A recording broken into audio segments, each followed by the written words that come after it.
Chers téléspectateurs du magazine Développement Questions, ce soir, nous sommes très heureux de vous rencontrer nombreux à ce rendez-vous de chaque vendredi.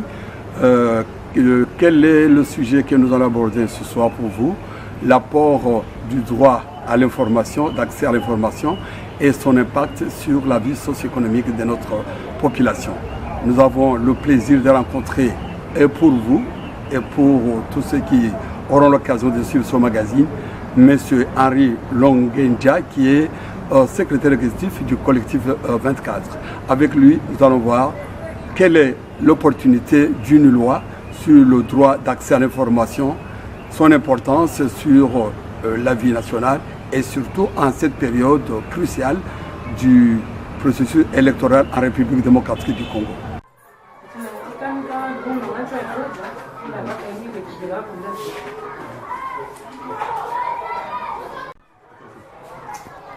Top. Bien, monsieur Henri Longendia, vous êtes coordonnateur du collectif 24. Ça fait depuis l'année passée qu'on n'a pas pu parler avec vous dans le cadre de notre émission Développement Questions. Est-ce qu'à l'intention des téléspectateurs de la télévision nationale, vous pouvez d'abord rappeler pour nous pourquoi le collectif 24, quelles sont les actions que vous avez menées durant l'année 2000, depuis le début de l'année, et qu'est-ce que vous pensez des obstacles à rencontrer sur le terrain? Oui, merci. D'abord, je salue tous les téléspectateurs de la RTNC. Le collectif 24, c'est une plateforme des organisations de la société civile qui travaille principalement pour la promotion et la protection du droit d'accès à l'information en République démocratique du Congo. Et à cela, nous avons 3 programmes. Il y a le programme lié à la question de l'accès à l'information et la transparence. Nous avons le programme lié à la liberté d'expression et le gouvernement ouvert. Et nous avons aussi le programme lié à la gouvernance de l'Internet. Et tout ça, c'est pour promouvoir les libertés fondamentales, parmi lesquelles la question de l'accès à l'information. Et comme c'est une vision aussi le développement et société, pour que les téléspectateurs comprendront qu'il n'y a pas de développement sans accès à l'information. L'information, c'est l'oxygène même du développement. Lorsque les choses se font en cachette, ça contribue à la corruption, et la corruption est l'ennemi du développement. Et aujourd'hui, lorsqu'on ne sait pas contrôler le coût des infrastructures, on ne sait pas publier cela, conséquence, les finances publiques sont mal gérées, et lorsque c'est mal géré, ça contribue au sous-développement. Donc, nous pensons que pour nous, le cœur de tout, le cœur de la gouvernance, c'est l'information. Lorsque les citoyens accèdent à la vraie information, ils participent avec toutes les responsabilités, et par conséquent, le développement participatif est possible. Oui, monsieur Henri, on a l'impression que beaucoup de nos téléspectateurs confondent la liberté de presse et le droit de l'information. Est-ce que vous pouvez leur donner une précision là-dessus? Bon, la liberté de la presse, c'est un droit reconnu à une catégorie de personnes que nous appelons des journalistes. Ce n'est pas reconnu à tout le monde, nous ne sommes pas des journalistes. Mais par contre, l'accès à l'information, c'est un droit de l'homme. C'est un droit lié à toute personne, et même notre Constitution, en son article 24, dit toute personne a droit à l'information. Et en plus, la Déclaration universelle des droits de l'homme, en son article 19, parle aussi de cette question. Donc, l'accès à l'information, c'est un droit de l'homme, c'est d'ailleurs un droit de l'homme fondamental, qu'à toute personne d'aller demander des informations et les avoir, parce que sa vie en dépend. Bien, avant d'abord de parler du dossier électoral, qu'en est-il de la loi déposée, la loi sur le droit à l'information au niveau du Parlement, l'évolution, pouvait peut-être nous faire un bon, effectivement, au niveau de la loi, parce que, comme nous disons que l'accès à l'information est un droit de l'homme, et c'est aussi un droit constitutionnel chez nous en République démocratique du Congo, parce qu'il relève de l'article 24 de notre Constitution. Le même article dit que une loi est prise pour réglementer ces droits, notamment le droit à l'information et qui est reconnu à tout le monde dans ses doubles dimensions. La dimension passive, c'est-à-dire ce qui est lié aux droits des journalistes, à la liberté de la presse, et la dimension active, c'est ce que le collectif est en train de défendre, ce qui est lié à toute personne. Donc cette loi-là, qui a été initiée, déposée par le sénateur Nyarugabu, a été votée depuis octobre 2015 au niveau du Sénat. Ça a été renvoyé au niveau de l'Assemblée nationale. L'Assemblée nationale, à chaque session depuis 2015, ne fait que reprendre cette loi dans le calendrier électoral, voire même à la dernière session extraordinaire, c'était repris. Le travail est fait au niveau de la commission PAJ et socioculturelle. Tout est fini, mais nous pensons que parfois ce sont des pesanteurs politiques qui font que cette loi-là a trop traîné et on ne comprend pas parce que les commissions ont fini leur travail. Il est question maintenant que les présidents ou soit les bureaux puissent programmer la plénière par rapport à cette loi. Et nous espérons qu'à la session ici qui commence déjà, c'est déjà dès demain, et que ça sera parmi les priorités parce que si l'accès à l'information n'est pas garanti, ça veut dire qu'on ne peut pas promouvoir la gouvernance. Et on ne peut pas comprendre un gouvernement qui se base, qui plante son programme sur des bases pour promouvoir la gouvernance, la participation citoyenne et la transparence, qui se battent pour lutter contre la corruption. Les chefs de l'État met même en place conseil pour la lutte contre la corruption, mais une loi importante qui favorise cela aujourd'hui passe comme ça, comme si ce n'était pas une priorité. C'est comme ça que nous disons, est-ce que nos autorités aiment une chose et son contraire? Mais si réellement on veut lutter contre la corruption, on veut améliorer la gouvernance en RDC, ça serait une loi qui serait votée en priorité en République démocratique du Congo. Et que nous pensons que la rentrée parlementaire ici, c'est la dernière pour cette législature, parce que nous comptons, nous sommes sûrs qu'on aura des élections. Au mois de mars, ça sera une autre assemblée. Donc, ils ne vont pas terminer la législature sans pour autant donner aux Congolais cette loi. Et c'est une invitation, une interpellation à tous les députés de se dire que nous sommes en train de partir. Aujourd'hui, je suis député, je peux aller demander des informations, on peut me donner. Quand bien même eux-mêmes ont des difficultés, mais demain, je ne serai pas élu. Je serai citoyen simple.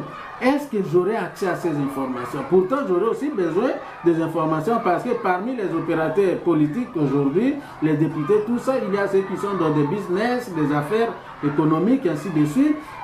Ceux pour qui leurs enfants étudient ont besoin des informations pour faire leurs recherches. Certains font même des thèses, ainsi de suite. Mais demain, ils seront des citoyens simples.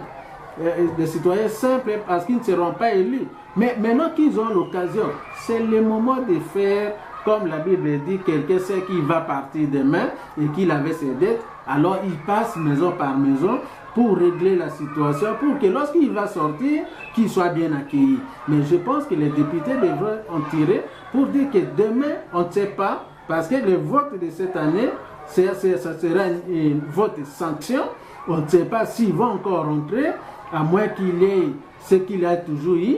Mais comment on fait lorsque je vais devenir un citoyen simple?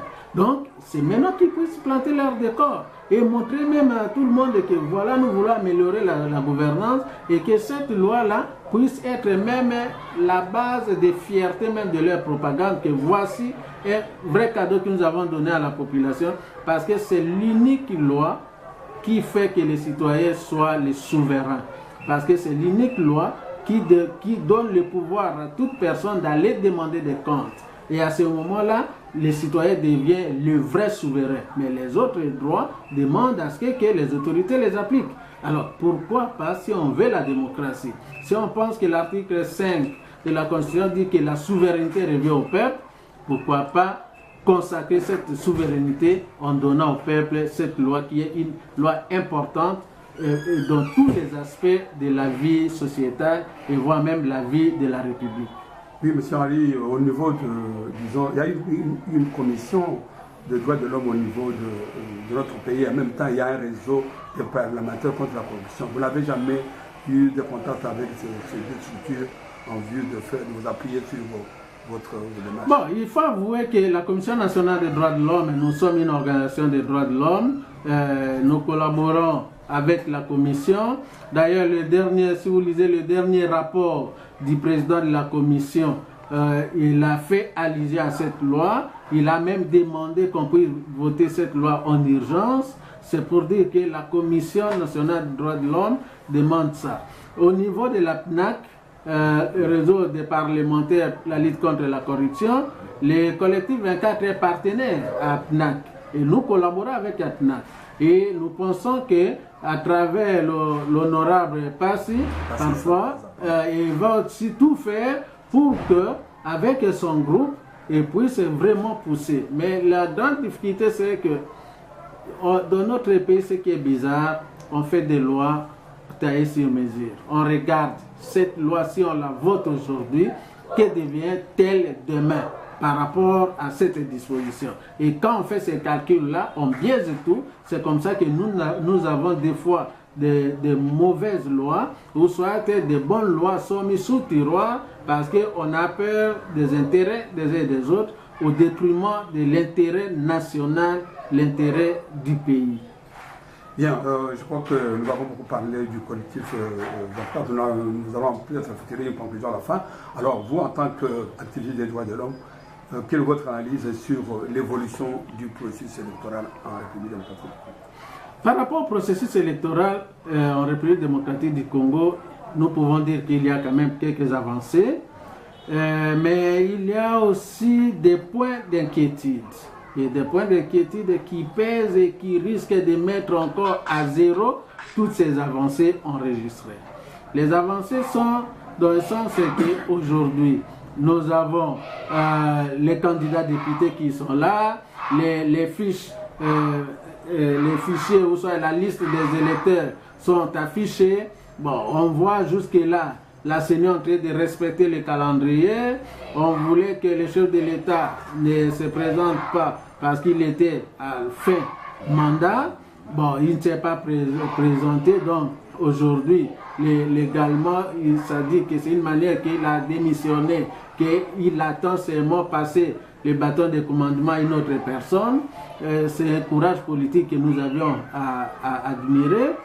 Donc, de ce côté-là, il y a quelques avancées. Mais il y a des points d'inquiétude.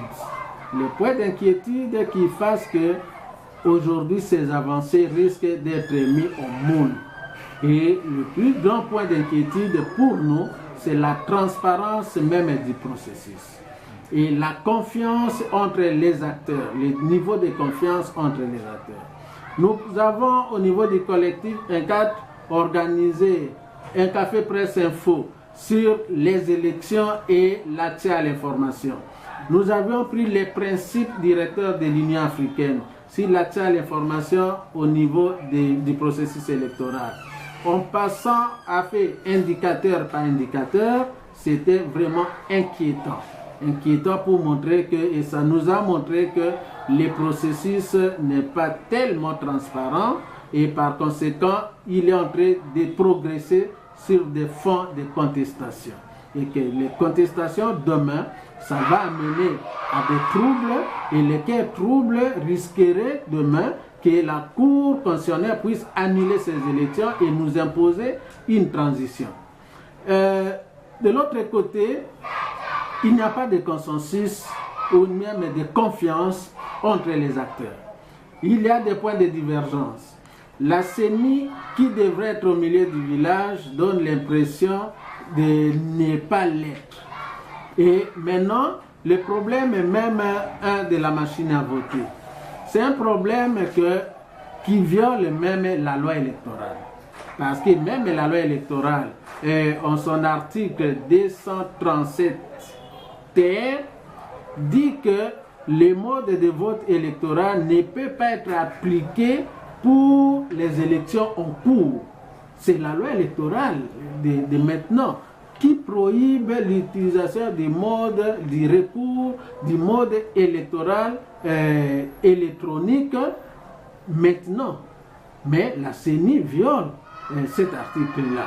Quand bien même la CENI évoque aussi le même article, mais il oublie que le même article dit que oui, c'est prévu, mais ça ne peut pas être appliqué pendant les élections en cours.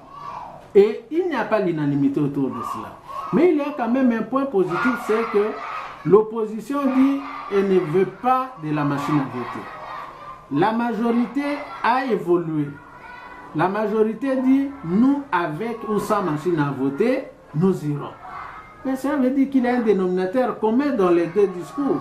Parce qu'avec ou sans machine à voter, ça veut dire que même si on enlève la machine à voter, on ira aux élections parce qu'il n'y a pas un camp qui s'accroche maintenant à la machine à voter. Oui, mais cela suppose mais pourquoi la CENI... disons qu'entre les hommes doivent continuer à se parler, puisque si... Oui, il faut que les hommes se parlent, mais les hommes doivent se parler dans la sincérité et la franchise. Vous savez ce qui se passe lorsque la CENI convoque et la presse et tous ces acteurs.